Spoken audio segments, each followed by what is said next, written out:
Basics of pseudo force को हम लोग डिस्कशन कर चुके हैं। बस क्या है कि whenever a body accelerates it experiences a pseudo force due to its inertia which is later justified by Newton's first law. बाद में देखेंगे, हम लोग अभी लॉ में गए नहीं है, बट लॉ के इर्द गिर्द ही हम लोग घूम रहे हैं, है ना। हर जगह बोल रहे हैं for every reaction there is an equal and opposite reaction. जब नॉर्मल रिएक्शन बताया तो बताया ना, whenever two bodies are in contact they exert equal and opposite forces on to each other. क्यों? Third law. हम उसके चारों तरफ घूम रहे हैं, अभी तक लॉ को नहीं टच किए। जो चीजें हमें समझ में आते हैं उसी को लेके काम बढ़ा रहे हैं। तो whenever a body accelerates it experiences a pseudo force because of its inertia. क्या होता है उसका magnitude? M a direction opposite to acceleration and acts at the centre of mass of the body. फायदा क्या है जान के? फायदा ये है कि if pseudo force is taken into account in the free body diagram in addition to all other external forces we can apply all conditions of equilibrium। मतलब लेमिस थ्योरम लगा सकते हैं, कह सकते हैं upward force equal downward force, rightward force equal leftward force, ये सारा चीज हम कह सकते हैं। बस इतना बेसिक से, और प्रीवियस क्लास हम लोग इसके ऊपर कुछ न्यूमेरिकल भी किए थे। आज आगे बढ़ाते हैं इसको। पहला क्वेश्चन है, a block of 15 kg was pulled by a rope of mass 2 kg horizontally with a force of 51 newtons. Find force exerted by rope on block. Neglect friction, मतलब ये स्मूथ है।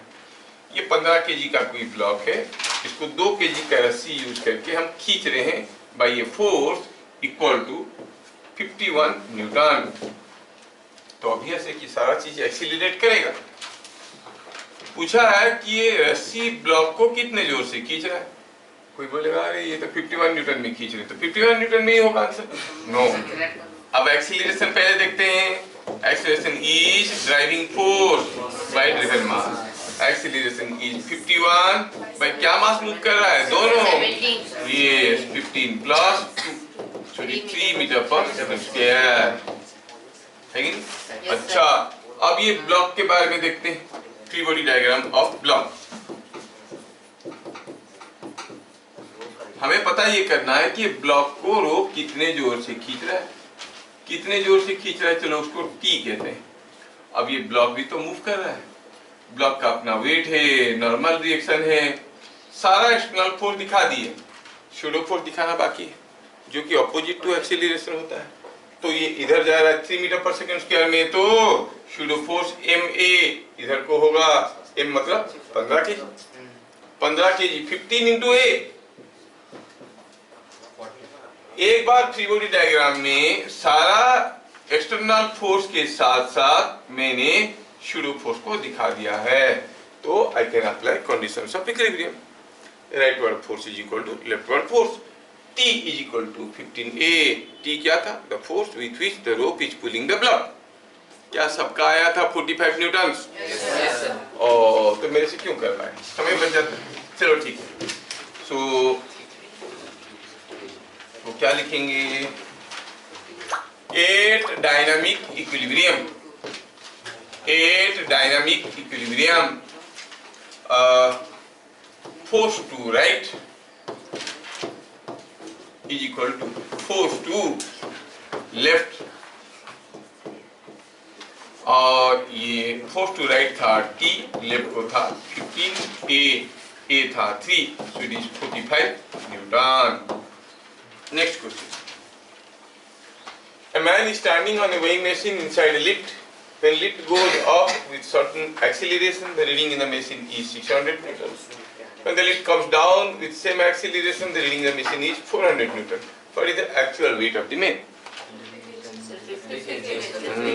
50 kg. 500. Very good. 50 kg बोलो, वो भी सही है। दिया है कि कोई आदमी किसी लिफ्ट में खड़ा है और वो भी वेइंग मशीन के ऊपर। हम जानते हैं कि reading in the machine is nothing but the normal reaction on the man. जब हम किसी एक वेइंग मशीन पे खड़े हैं, कितने जोर से उस मशीन को दबा रहे हैं, that gives us the reading. हम जितने जोर से दबाएंगे वो मशीन में हमको उतना ही फोर्स देगा, है कि नहीं? So the reading is nothing but the normal reaction on the man. जब लिफ्ट ऊपर जा रहा है कितने में, वो तो मालूम नहीं है। What are the other forces acting? His weight and the pseudo force, है कि नहीं? Yes, sir. और दिया है, इस केस में रीडिंग कितना है 600 न्यूटन। फ्री बॉडी डायग्राम में सारा एक्सटर्नल फोर्स के साथ साथ मैं स्यूडो फोर्स को दिखा चुका हूं। तो मैं कंडीशन ऑफ इक्विलिब्रियम लगा सकता हूं।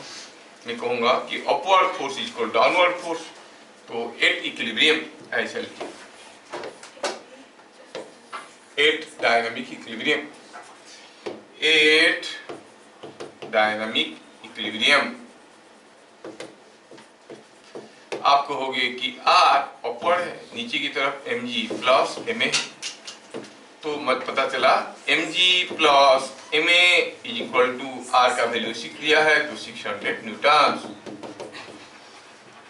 अगला केस में वही आदमी उसी वेइंग मशीन के ऊपर उसी लिफ्ट के अंदर, लेकिन अब लिफ्ट नीचे जा रहा है, अब तो लिफ्ट जा रहा है नीचे, है ना, सब कुछ वही रहेगा, बस ये स्यूडो फोर्स क्या हो जाएगा ये ऊपर, अरे उल्टा में होगा। चलो ये आदमी के ऊपर ऐसा है स्यूडो फोर्स नहीं, तो हम कहेंगे pseudo force is now upward. लेकिन रीडिंग अब कितना है 600 नहीं है, दिया है ये when the lift is coming down with same acceleration reading is 400 newton, मतलब यहाँ पे अभी है 400 newton. Again at dynamic equilibrium आप कह सकते हो, एट डायनेमिक इक्विलिब्रियम क्या कहोगे आप, देखो अब कौन ऊपर की तरफ है R और कौन ऊपर की तरफ है ma, R plus ma is equal to mg, R plus ma is equal to mg, मतलब R is equal to mg minus ma, और वैल्यू दिया है R का 400 newton, mg minus ma is equal to 400 newton. पूछा क्या है, what is the actual weight mg, from equation 1 और 2 mg कैसे मिलेगा, दोनों को जोड़ दो, equation 1 plus 2 is 2 mg is equal to 1000, mg is 500 newton. तो आप कहोगे solving mg is equal to 500 newton. क्या सबको समझ में आया था, सबका बन गया था? सबका बन गया था, मतलब सोचो मैं कितना अच्छा पढ़ाता हूँ। अगला, the uniform rope was pulled horizontally by two opposite forces 20 Newton and 30 Newton acting at ends. Find the tension at midpoint. 25 Newton. 25 Newton. 25? Yes sir. 25. Midpoint में क्या टेंशन हो? 25. 25? Yes. कितने लोगों का 25 आ रहा है? ओहो, बाकी लोग का क्या आ रहा है, कुछ आ रहा है कि कुछ भी नहीं आ रहा है? कुछ आ रहा है लेकिन 25 नहीं। अच्छा देखो, चलो मानते हैं कि इसका मास m है, लेट m इज मास, क्या बता सकते हो एक्सीलरेशन क्या होगा, ड्राइविंग फोर्स बाय ड्रिवन मास, कितना था 30 minus 20 by m, it is 10 by m। Tension पूछा है मिड पॉइंट में, बताए थे टेंशन क्या है, it is the force with which one section is pulling the other section. चलो इसको यहाँ से काटते हैं, काट देते हैं, तो एक छोटा सा हिस्सा ले लिए इसको काट के, ये छोटा सा हिस्सा लिए, आधा हिस्सा ले लिए, अब इसको काट के हमने ले लिया आधा हिस्सा, ठीक है। अब इधर को क्या फोर्स है 20 न्यूटन वाला, इधर को क्या फोर्स है वही तो मालूम नहीं है, पता करना है। और ये किधर जा रहा है, इधर जा रहा है एक्सीलरेशन a में, ये आधा है, पूरे का मास m था, इसका क्या होगा m/2, ये m/2 है, तो m/2 के ऊपर भी तो स्यूडो फोर्स आएगा, m/2 into a। क्या बात समझ में आया? Yes sir. है कि नहीं? Now I have shown the free body diagram with all external forces as well as the pseudo force. Well, I can find out the value of T. 8 dynamic equilibrium, क्या मैं सबको समझा पा रहा हूँ? Yes sir. आप कहोगे T is equal to 20 plus ma/2। Yes. A का वैल्यू क्या था 10/m, A का वैल्यू था 10/m, 10/m हो गया तो ये mm को खा गया, 10/2 is 5, so it is coming out to be 25 Newton। You are correct। मतलब as long as it is midpoint, ये क्या होगा दिस प्लस दिस बाई 2, ये याद रखना। लेकिन मिड पॉइंट के अलावा किसी दूसरे पॉइंट में दे दूंगा तो दिस बाई 2 नहीं होगा, उसको निकालना पड़ेगा। फिर मान लो हम बोलेंगे 1/3 लेंथ, तो फिर ये m/3 होगा, उसका फ्री बॉडी डायग्राम करो और करो। क्या बात समझ में आ रहा है? श्रेष्ठा है ना? Interesting question. अगला, अगर ये मासलेस होता तो टेंशन क्या होता? 20 Newton, because whenever two opposite forces of unequal magnitude stretch a massless thread, tension is the smaller force। क्यों बोले? तुम लोगों को मालूम था? रिकॉर्डिंग हो रहा है, थोड़ा सा बोल देने से जो देख रहा होगा अरे ऐसा भी होता है क्या, क्या लगेगा? क्योंकि यहाँ पर क्या होता, सोचो, इनका वैल्यू 0, टेंशन क्या होता? 20 newton, that's all. Are you getting? Sir mass, वो जो सेंटर ऑफ मास है वहाँ पर क्या हाईएस्ट टेंशन रहता है? नहीं, डिपेंड करता है। अगला question, in figure shown find tension at A and B. ये अब ये कुछ अरेंजमेंट है और देखो कि ये सब चीजें ऊपर जा रहे हैं 2 मीटर पर सेकंड स्क्वायर में। तो सॉल्यूशन बनाने के लिए हमें फ्री बॉडी डायग्राम करना पड़ेगा, और वही पहले 2 kg को ले आओ, 2 kg को, और तुम आ जाओ भैया, तुमको लाते हैं। यस, अब 2 kg का फ्री बॉडी डायग्राम में how many external forces, tension at a और उसका weight 2g। Not only that, it is moving up with an acceleration a, so there will be a pseudo force in the downward direction। तो at equilibrium क्या मिलेगा? Ta is equal to 2g plus 2a मिलेगा ना? हाँ, तो a का value तो दिया हुआ है, a का वैल्यू दिया है 2, so it is 20 plus 4 is 24। हुआ था? Yes sir. b में, बी में सोचते हैं, टेंशन एट बी।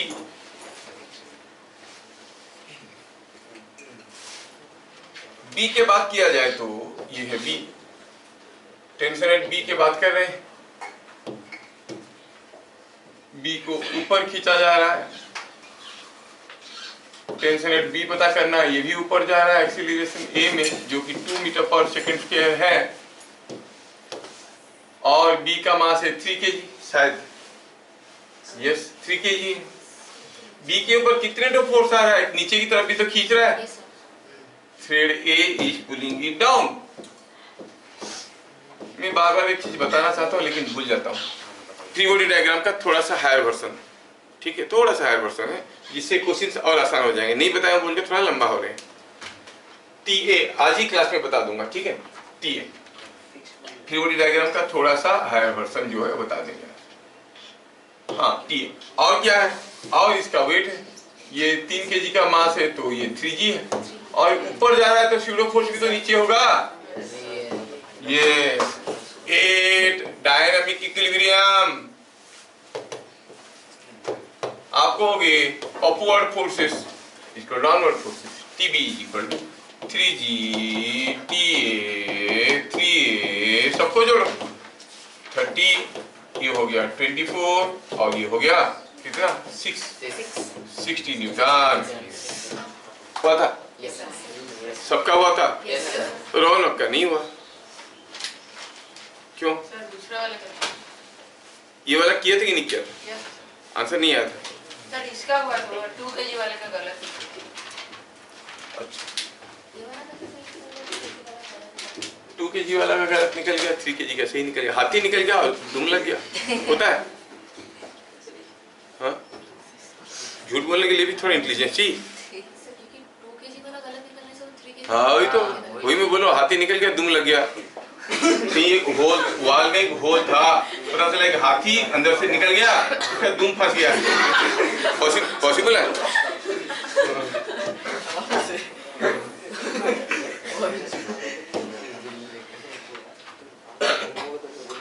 मतलब दोनों गलत था और उसको मालूम नहीं था। अभी समझ में आया बेटा?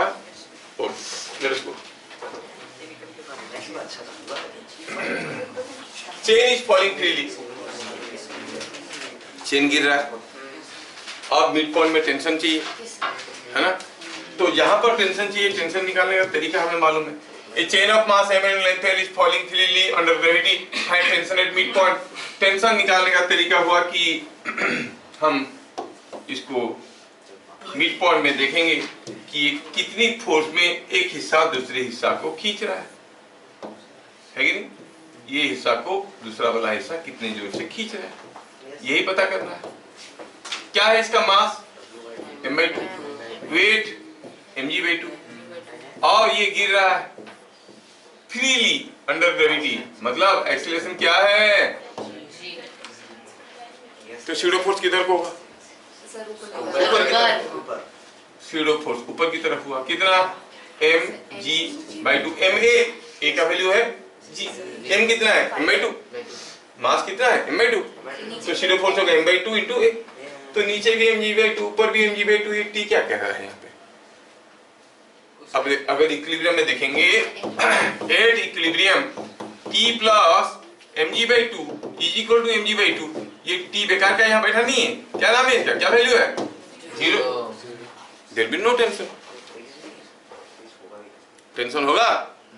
मान लो कि ईंट ले लो, वजनदार ईंट, दूसरा ईंट, दोनों को बाई ये लाइट थ्रेड बांध दो, दोनों को बांध दिया, एक को पकड़ के दूसरे को झुलाएंगे तो टूट जाएगा, लेकिन दोनों को पकड़ के रखो और छोड़ दो हवा में, जब गिर रहे होंगे तब टूटेगा?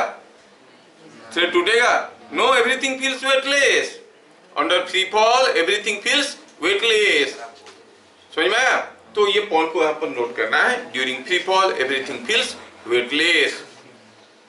फ्री फॉल किसको कहते हैं? जिसमें एक्सीलरेशन इज g, उसको कहते हैं फ्री फॉल। समझ में आया? तो during free fall everything feels weightless. समझ में आया कि नहीं आया? तो स्टेटमेंट को लिखना है कि ड्यूरिंग फ्री फॉल। हाँ, तेरा 0 निकल रहा, मतलब तेरा क्या हुआ जो 0 निकल रहा तेरा? वो आंसर 0, सब मेरा 0 निकल रहा है। सही है क्या? हाँ, अरे अभी तो मैं आंसर निकाला ना, कितना निकला टेंशन? आंसर 0 आया ना, तो तेरा भी निकलेगा, सबका निकलेगा। जो आंसर 0 है तेरा अकेला थोड़ी निकलेगा। क्या हुआ? समझ में आया? क्या ये क्वेश्चन सबको समझ में आया? Yes sir. During free fall everything feels weightless. Sir मेरा 0 निकला है। During free fall everything feels weightless. क्या आप ऐसे कभी फील किए हो? कभी ऊंचाई से गिर के, वो जो बड़ा बहुत बड़ा झूला होता है गोल वाला, नहीं बंजी नहीं, हाँ सर, अरे वो हाँ, Ferris जब wheel। हाँ बहुत जान व्हील होता है, एक बड़ा सा वर्टिकल सर्दी में, उसमें जब आप नीचे आते हो, you are almost falling freely, लगता है ना हल्का हो गया। चिल्लाते कब लोग? चढ़ते वक्त, उतरते वक्त, क्योंकि लगता है मेरा वजन तो घट गया है कि नहीं, इसीलिए नीचे। हाँ, कोई बैठा नहीं। ये वाला झूला नहीं देखे हो तुम लोग? ऐसे गोल गोल घूमता है।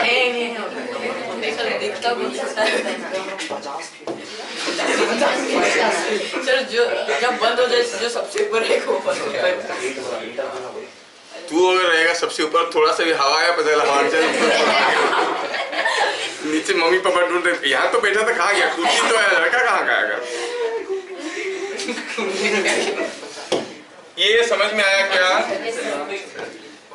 आप अगर अपनी सर पे, सुन लो, आप अगर अपनी सर पे कोई वजनदार चीज लेके,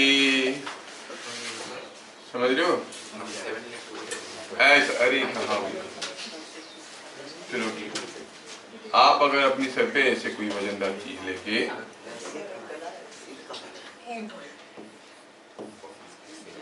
नीचे गिर रहे हो, during the fall can you sense the weight of this body?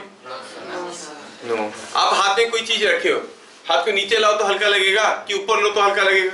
नीचे। क्यों? क्योंकि नीचे लाते वक्त स्यूडो फोर्स ऊपर की तरफ आ रहा है, ऊपर लेते वक्त स्यूडो फोर्स नीचे आ रहा है, वेट भी आ रहा है और वो भी दबा रहा है। कोई वजनदार चीज लेके खड़े हो, उसको नीचे लाना आपके लिए आसान है कि उठाना आसान है? नीचे हल्का हो जाता है। क्यों? क्योंकि सूडो फोर्स उल्टा डायरेक्शन में होता है। लेकिन धीरे धीरे अगर लाना है नीचे या धीरे धीरे लेना है ऊपर, मतलब there is no acceleration, both are equally difficult, है कि नहीं? सडनली हाथ को नीचे लाना बहुत आसान है कि नहीं? धीरे धीरे लेने में और सडनली लेने में क्या अंतर है? सडनली लेने में it has got some acceleration, धीरे धीरे लेने में it is moving with constant velocity, ठीक है? हाथ को धीरे धीरे ला रहे हो मतलब आपका स्पीड बढ़ नहीं रहा है, मतलब acceleration is zero, so you are sensing the entire weight whether you are going up और डाउन, नो मैटर। समझ में आया?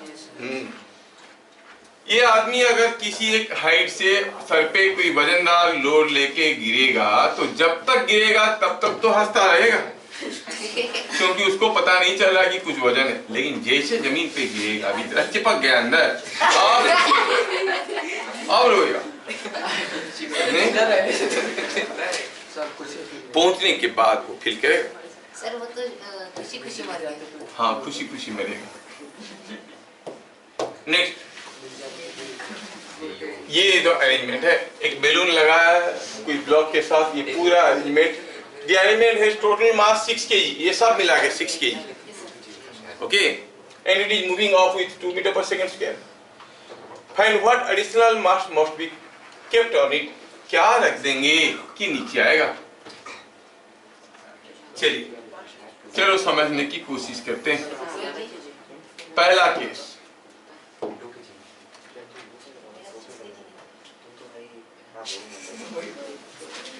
पहला केस में ये किधर जा रहा है? ऊपर जा रहा है, ये ऊपर जा रहा है। क्यों ऊपर जा रहा है? Why it is going up? क्योंकि गैस बैलून है, उसके ऊपर कोई बुआंट फोर्स आ रहा होगा, अपथर्स आ रहा होगा जो उसको उठा के ले रहा है। अच्छा, और ये पूरे का वेट कितना है?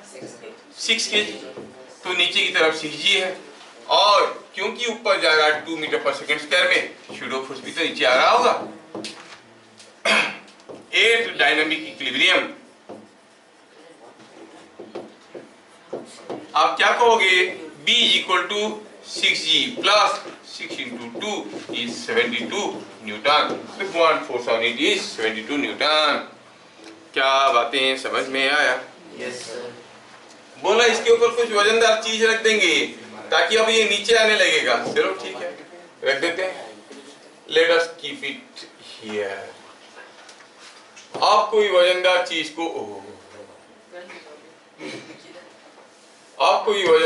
को हम यहां से इसके ऊपर लाके रख दिए। जैसे कोई ब्लॉक को लाके इसके ऊपर रखे, कितना मास रखे मालूम नहीं, से इट इज m रख दिए, तो पता चला कि कितना मास रखेंगे, कि क्या दिया, कितने मास रखेंगे कि ये नीचे आने लगेगा। What mass must be kept on it so that it comes down with 1 meter per second square। अब ये नीचे आने लगेगा, अब एक्सीलरेशन होगा 1 metre per second square downwards. Sir तो सीरो फोर्स ऊपर, तो सूडो फोर्स किधर को हुआ? ऊपर 6 into 1। B तो पहले से पता कर चुके हैं, B कितना था? 72 न्यूटन। B was 72 न्यूटन, ये मालूम है। अब हमें M पता करना है, लेकिन फ्री बॉडी डायग्राम कंप्लीट नहीं हुआ। क्या ये फोर्स 6 into A होगा, 6 into 1 होगा? नहीं, यहाँ पर अब मास कितना है?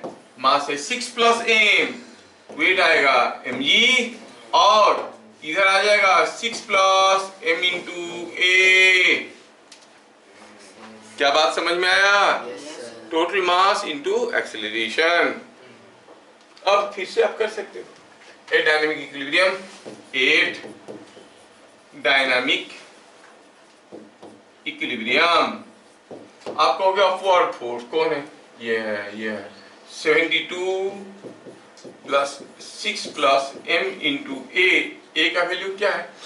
1 is equal to 6g, that is 60। 6g को 60 लिख दिया, प्लस mg, g को 10 लेते हैं तो लिखेंगे 10m। क्या हम यहाँ से m पता कर सकते हैं? कोई अगर पूछेगा आपका m क्या है तो आप क्या कहोगे? कितना आया? ये हो गया m, इधर ये 10m, 9m। 9m is equal to, coming out to be 18, m is 2 kg. So if you keep it 2 kg mass, it will come down. किसी का हुआ था? नहीं हुआ। Sir calculation mistake. सर मैंने वो 6 + n ले लिया। हाँ, मतलब तरीका सबको समझ में आ गया ना? Yes, sir. सर बस 6 + n + 6 हाँ, वही गड़बड़। क्या बात समझ में आया? Yes, sir.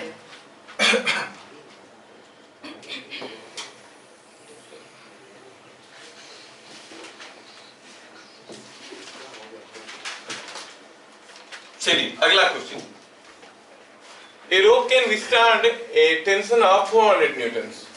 Find with what minimum acceleration a man of mass 50 kg can descend vertically using this rope.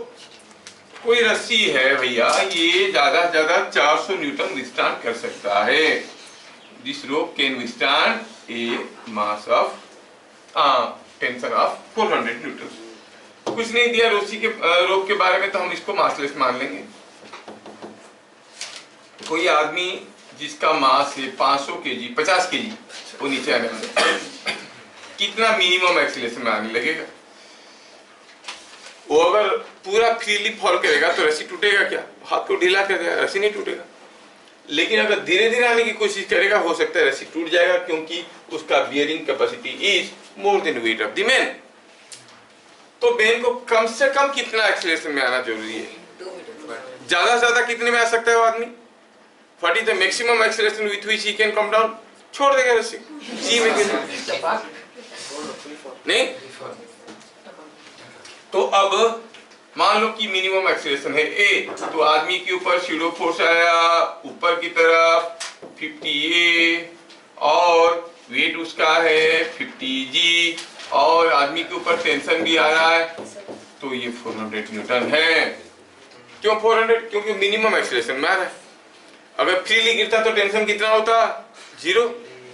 अरे रस्सी को पकड़ता ही नहीं तो रस्सी में टेंशन क्यों होता? तो रस्सी का टेंशन के ऊपर, टेंशन किसके ऊपर डिपेंड कर रहा है? आदमी कैसे गिर रहा है कि नहीं? तो एट डायनामिक इक्विलिब्रियम आप कहोगे 50a ऊपर की तरफ, t ऊपर की तरफ, 50g नीचे की तरफ, तो a कितना हो गया? 2 मीटर पर। क्या किसी का हुआ था? कितने लोगों का? सबका हुआ था। Very good. रौनक को नहीं हुआ था। चलो ठीक, अभी समझ में तो आ रहा है जो नहीं हुआ है। Yes sir. हाँ, ये क्वेश्चन है। Here is a, पहला ये वाला क्वेश्चन सबका हो गया, देखो कंप्लीट हो गया। हाँ, ये now here is a tube filled with water. ये वाटर है and here is an air bubble. Sir वहीं पर रहेगा। Sir right. अब अगर ये जो बबल है ट्यूब के अंदर पानी के साथ, इसको अगर पकड़ के हम खींचेंगे ट्यूब को, तो बबल किधर जाएगा? जहाँ था वही रहेगा कि आगे की तरफ जाएगा? हम लोग बात करें इनर्शिया फोर्स का। Inertia refers to mass. जिसका मास नहीं उसके ऊपर फोर्स कहाँ से आएगा? है कि? अब जो बबल है उसके अंदर एयर है, उसका तो मास है, but it is very small as compare to the mass of water particles. है कि नहीं? क्या बात समझ में आ रहा है? अच्छा, मैं ये जो ट्यूब है इसमें 2 होल कर देता हूँ, एक सामने की तरफ एक पीछे की तरफ, और इसको खींचूंगा तो पानी किधर से निकलेगा? पीछे वाले होल से कि आगे वाले होल से? क्यों? क्योंकि शूडो फोर्स के चलते पानी पीछे की तरफ ढकेल रहा है। क्या बात समझ में आ रहा है? अब क्या होगा? Water particles will experience pseudo force and their pseudo force is much larger than the pseudo force experienced by the air particles. Air is so light, है कि नहीं? तो इसके ऊपर जो pseudo force आएगा बहुत कम है, और सारे वाटर पार्टिकल के ऊपर जो pseudo force आ रहा है बहुत ज्यादा है। अब सोचो, कोई एक क्राउड में किसी भीड़ में कहीं मिठाई बंट रहा है, सोच लो, थोड़ा फिजिकली फील करना बहुत जरूरी है।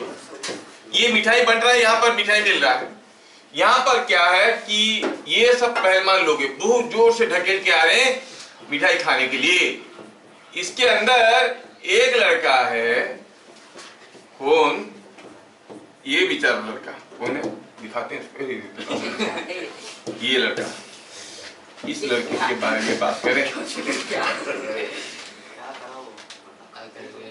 ये लड़का है, ये लड़का, ये भी आ रहा है, लेकिन ये सब बहुत ज्यादा पहलवान लोग हैं। ये एक दुबला पतला सा, ये भी कोशिश जारी रखा है मिठाई खाने के लिए। सर तो पीछे चले जाए। अल्टीमेटली क्या होगा, ये सब आ जाएंगे, ये रह जाएगा लास्ट में। Yes sir. रहेगा कि नहीं रहेगा, रहेगा कि नहीं रहेगा।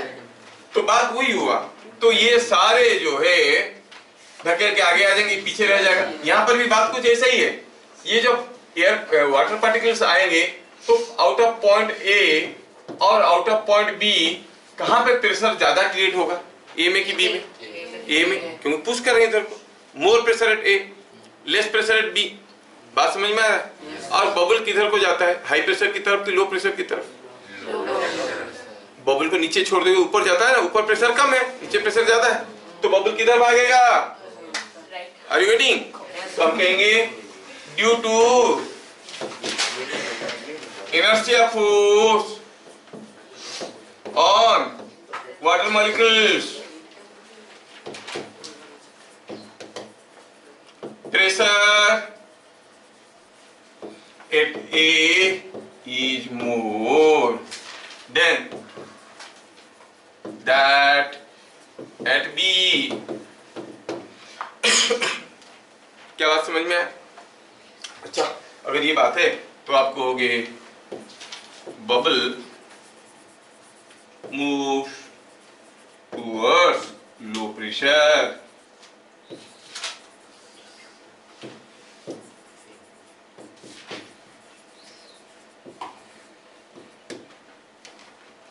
क्यों बबली, समझ में आया? हाँ सर। अरे सर, हाँ, सर अगर होल नहीं बनाएंगे तो होल कहाँ बनाया? अरे होल बनाएंगे तो पानी निकल जाएगा। अगर होल बनाएंगे और खींचेंगे इधर को तो पानी किधर से निकलेगा? पीछे से। हाँ, अगर होल नहीं बनाएंगे तो बबल कहाँ है? होल नहीं बनाएंगे, पानी पीछे से भागने की कोशिश करेगा। यहाँ पर प्रेशर ज्यादा होगा कि नहीं होगा?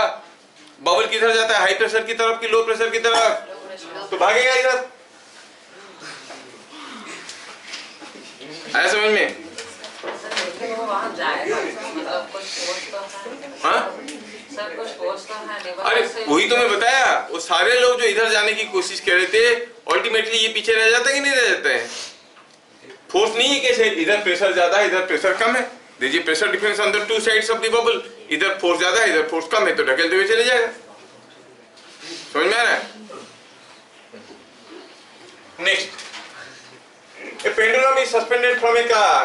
When the car accelerates, the thread makes 30 degrees the vertical. Find the acceleration. अच्छा पहले बताओ, अगर ये कोई एक कार है और कोई पेंडुलम इसके अंदर झूलता हुआ कुछ ऐसा दिख रहा है, तो इसको देख के आपको क्या लग रहा है? पेंडुलम का माथा खराब है, ये कार एक्सीलरेट कर रहा है। कार अगर एक्सीलरेट कर रहा है तो टू राइट, टू और टू लेफ्ट किधर को कर रहा है?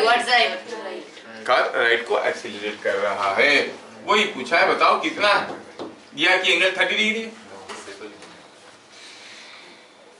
बस ही तेरे को पूछेंगे, जब तू नहीं बता पाएगा तब मारेंगे, पहले नहीं मारेंगे। वो बना लिया, तेरे को डिस्टर्ब कर रहा है। तो अभी इसमें हुआ क्या है? हुआ यूं है कि ये जो पेंडुलम है इसके ऊपर एक्सटर्नल फोर्सेस आ रहे हैं। एक तो हुआ टेंशन, कितना है मालूम नहीं। इधर एक फोर्स आएगा क्योंकि ए में जा रहा है तो शूडो फोर्स आएगा, और एक mg। मास मालूम नहीं है, शूडो फोर्स कहां से पता चलेगा? बस इतना मालूम है कि ये जो टेंशन है, ये जो थ्रेड है वो क्या एंगल कर रहा है? 30 डिग्री। पूछा है, बताओ what is acceleration in the free body diagram in addition to external forces? इसी बताओ ये फिगर में कौन कौन सा फोर्स एक्सटर्नल फोर्स है?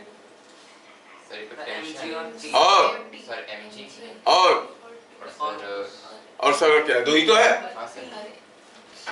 ए में तो शूडो फोर्स हो गया, it's not an external force.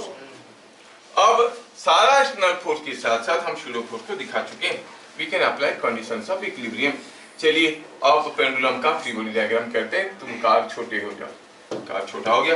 अब देखो ये है टेंशन, ये एम ए, ये हो गया mg, और ये मालूम है कि ये एंगल जो है कितना है ये, अच्छा ठीक है, तो ये पूरा एंगल कितना हुआ 120 और ये 150, ये 90. We have shown pseudo force in addition to the external forces. Can we not apply Lami's theorem? Yes. Lami's theorem लगा सकते हैं. हम वही तो देखें. Pseudo force को कंसीडर कर लेने से नेट फोर्स 0 हो जाता है. तो Lami's theorem लगा सकते हैं. It's a case of 3 concurrent forces. तो क्या लिखेंगे? At equilibrium by Lami's theorem. At equilibrium by Lami's theorem.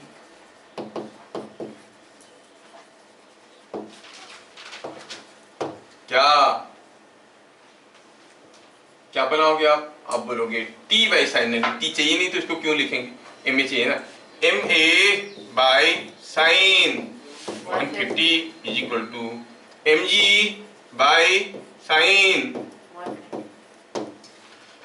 और साइन 150 होता है 1/2. m तो गया, भगाओ, ये तब से हमारे पीछे पड़ा है, किसी काम का नहीं. a by 1/2 is equal to g by √3/2. Simplify करो तो a इज g बाय √3. क्या बात समझ में आया? Yes sir. तो पेंडुलम को देख के भी आप पता कर सकते हो कार कितने एक्सीलरेशन में जा रहा है कि नहीं? और मैं चाहूंगा कि आप थोड़ा सा इसको याद रख लो, कभी आपकी मदद में आ जाएगा. कहीं कोई स्मार्ट आदमी आपको पूछ लिया तो आप भी बता दोगे कि अगर ये एंगल थीटा है, ये ma है और ये mg है, तो याद रखना कि tan थीटा होता है a बाई जी, जो कि यहाँ पर भी हुआ है, यहाँ पर भी हम लोग वही किए, tan थीटा होता है a बाई जी. तो कभी कभार क्लू बन के ही मदद कर लेता है, क्योंकि इस किस्म की मेजॉरिटी क्वेश्चंस आते हैं. समझ में आया क्या? नेक्स्ट, अब ये बंदर और बनाना वाले case. In figure shown, find what rope length the monkey has to climb to reach the banana. यहाँ पर एक बंदर झूल रहा है 10 kg का, बनाना बंच ऑफ बनाना 10 kg का, और ये दोनों के बीच में गैप है 6 मीटर का, और ये रस्सी जो है ये 10 मीटर का है. बंदर चढ़ेगा, केला खाएगा नहीं? कितना चढ़ना पड़ेगा? What rope length the monkey has to climb? Any guess from your side? 3 metre, 4 metre. चलो सोचते हैं. बड़ा अजीब सा आंसर आएगा. है ऐसा होता है क्या? लगेगा. चलो देखो क्या हो रहा है. दोनों तरफ वेट बराबर है. अगर किसी का भी वेट ज्यादा होता तो नीचे आता, दूसरा ऊपर जाता. अब बंदर का तो फूटी किस्मत, ये भी उतनी वजन का है. अगर थोड़ा सा ज्यादा होता, 11 kg होता, तो धीरे धीरे बंदर के सामने आता, बंदर खुद खा लेता. चलो ठीक है. अब ये बंदर चढ़ने की कोशिश करेगा. सब कुछ रेस्ट में, कोई चीज रेस्ट में था, चलने लगा, तो उसका एक्सीलरेशन हुआ कि नहीं हुआ? बिना एक्सीलरेशन का वेलोसिटी तो रेस्ट में ही रहेगा. तो बंदर एक्सीलरेट करने लगेगा. सपोज बंदर चढ़ने लगा विथ एन एक्सीलरेशन a, तो बंदर के ऊपर क्या फोर्स आएंगे? 10g प्लस 10a आएंगे कि नहीं आएंगे? Pseudo forces will be 10g plus 10a and T1 will be equal to 10g plus 10a. है कि नहीं? है कि नहीं? जैसे बंदर चढ़ने लगेगा एक्सीलरेशन a में, tension will be 10g plus 10a. क्योंकि आप लोग इतना समझ चुके हो तो इतना डिटेल्स में नहीं लिख रहे हैं. समझ में आ रहा है ना? Yes sir. और T1 अगर यहाँ पर है, यहाँ पर अगर टेंशन को मैं T2 कहूँ तो आप क्या कहोगे? T2 is same as T1. Tension तो दोनों तरफ बराबर लगेगा. In a continuous thread passing over smooth supports, tension at every point is same. अब टेंशन यहाँ पर कितना है?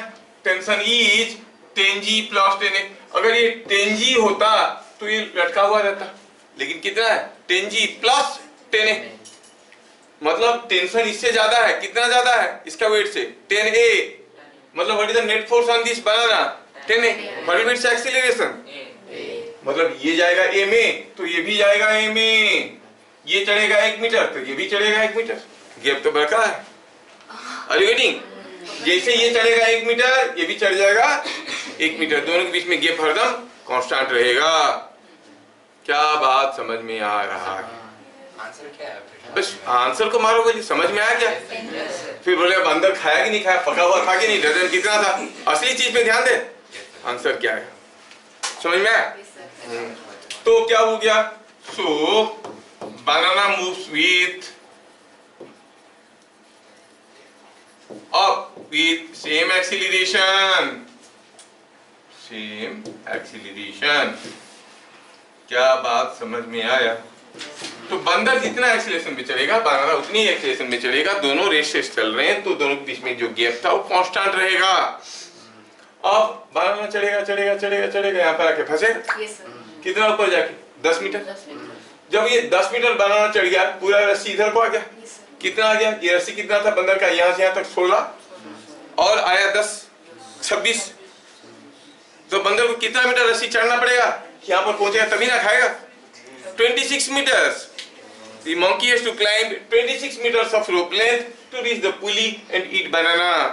क्या बात समझ में आया? वो तो पूरा रोप ही वो चल पूरा रोप चढ़ के जाएगा और जाके पूछ, क्योंकि ये आके इधर फंसेगा बनाना। क्या बात समझ में आया? Yes sir. ये चलो बनाना उस तरफ से गिर भी तो जा सकता है। चलो खाली। छोटा सा पुलिया बनाना इतना बड़ा है, भिंडी है क्या? बनाना है, बच्चा बनाना है, भिंडी है तो पता चला निकल गया इधर से, बनाना इधर से निकल के गिर जाएगा। ये सब उल्टे पुल्टे सोच वाले बंदा है। छोटा कर दिया, देखा पूछेगा नहीं भाई, ठीक है। क्या बात समझ में आया? तो बंदर को कितना चढ़ना पड़ेगा? 26 मीटर। देखिए अभी सिमिलर क्वेश्चन पूछता हूं। अभी सिमिलर क्वेश्चन है। यहाँ पर एक पहले बंदर था, अब बंदरिया है, और उसके सामने एक मिरर झूल रहा है एकदम।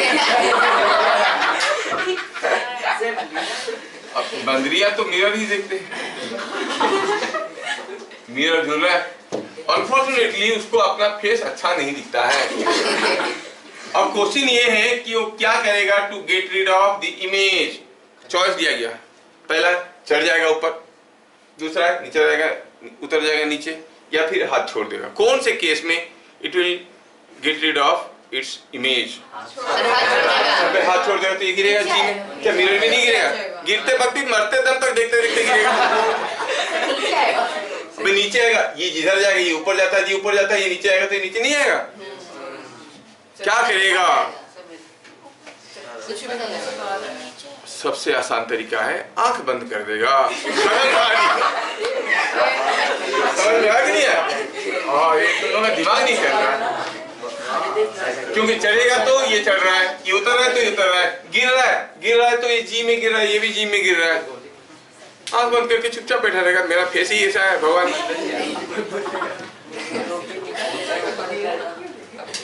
क्या बात समझ में आया? अब आपके लिए क्वेश्चन है, शायद हमारे पास टाइम ये क्वेश्चन को करके आंसर लेके आना है, क्योंकि अगले क्लास आपको मैं दूसरा पढ़ाने वाला हूँ। यहाँ पर कोई एक पुली है, कोई एक ब्लॉक है, ये एंगल थीटा दे देता हूँ, general right answer will see. अब देखो ये पेन जो है, एक मिनट, थोड़ा पेन क्यों करें टूट जाए। ये पेन है, ये पेन जो है मेरे हाथ पे इसे छोड़ देते हैं तो ये फिसल जाता है कि नहीं फिसल जाता है? हाँ, लेकिन अगर इस पे इसे रखते हुए हाथ को ऐसे लेता हूँ तो गिरता है क्या? नहीं गिरता ना। पूछा है कितना कम से कम एक्सीलरेशन में लेंगे कि ये नहीं फिसलेगा। उल्टा, कितना कम से कम, डायरेक्शन उल्टा हो गया। कम से कम कितना, इधर लेंगे तो रुकेगा क्या? खींच लेंगे इसको तो रुकेगा, गिर जाएगा ना। इधर पुश करेंगे तो रुकेगा। क्या ये फील में आ रहा है सबको? Find minimum A for which small m does not slide on capital M। Sir friction को नेगलेक्ट करना। कोई फ्रिक्शन नहीं, जब तक नहीं पढ़ाया नहीं है। पढ़ाने के बाद हर जगह होगा। अभी जब तक नहीं पढ़ाया तब तक फ्रिक्शन नहीं है। M does not slide on M? हाँ ऑन हाँ, स्लाइड ऑन M। ये है छोटा m, ये है बड़ा m। ओ ये कहाँ से लीक कर गया करंट? इधर से। ये है स्मॉल m और ये है, क्या बात समझ में आया? ये हो गया कैपिटल M। कम से कम कितना एक्सीलरेशन में मूव करवाएंगे, कितना एक्सीलरेशन में मूव करवाएंगे कि ये पूछा है फाइंड मिनिमम ए। क्या बात आप लोगों को क्वेश्चन फीलिंग में आ रहा है ना, फील आ रहा है ना? इसको अगर ऐसे ही रखेंगे फिसल जाएगा, इधर खींच लेंगे गिर जाएगा। कितने जोर से पुश करेंगे, हो सकता है बैठा रहेगा, है कि नहीं? कितना एक्सीलरेशन में, क्या बात समझ में आया? फिर जो जिनका ये हो जाएगा, फिर सोचना कि कितने जोर से खींचेंगे कि सीधा गिर जाएगा। वो भी हो सकता है कि नहीं हो सकता? सीधा वर्टिकली फ्री फॉल करेगा, वो भी हो सकता है। स्लाइड करते हुए नहीं, अच्छा ठीक। अगर इसको फटाक से जोर से खींचेंगे सीधा नीचे गिरेगा कि नहीं गिरेगा? Yes, sir. कम से कम कितने एक्सेलरेशन में खींचेंगे सीधा गिरेगा? कम से कम कितने जोर से पुश करेंगे बैठा रहेगा? अगर बहुत जोर से पुश करोगे तो हो सकता है ये चढ़ के आ जाएगा, होगा कि नहीं होगा? इसको अगर बहुत जोर से पुश कर लेंगे इधर से, हो सकता है ब्लॉक चढ़ के इधर से आ जाएगा, होगा कि नहीं होगा? ऐसा क्यों होता है? क्योंकि जब इसको बहुत जोर से पुश करते हो, इसके ऊपर एक स्यूडो फोर्स ऐसे आता है जिसका एक कंपोनेंट इधर को रहता है। अगर ये कंपोनेंट वेट का ये वाला कंपोनेंट से ज्यादा हुआ, चढ़ा के गिरा देगा इसको। क्या बात समझ में आ रहा है? Yes sir. अब आपको सोचना है, आंसर बनाना है, यूट्यूब में आंसर देना है। फिर मिलेंगे अगले क्लास, तब तक के लिए जय हिंद। जय हिंद।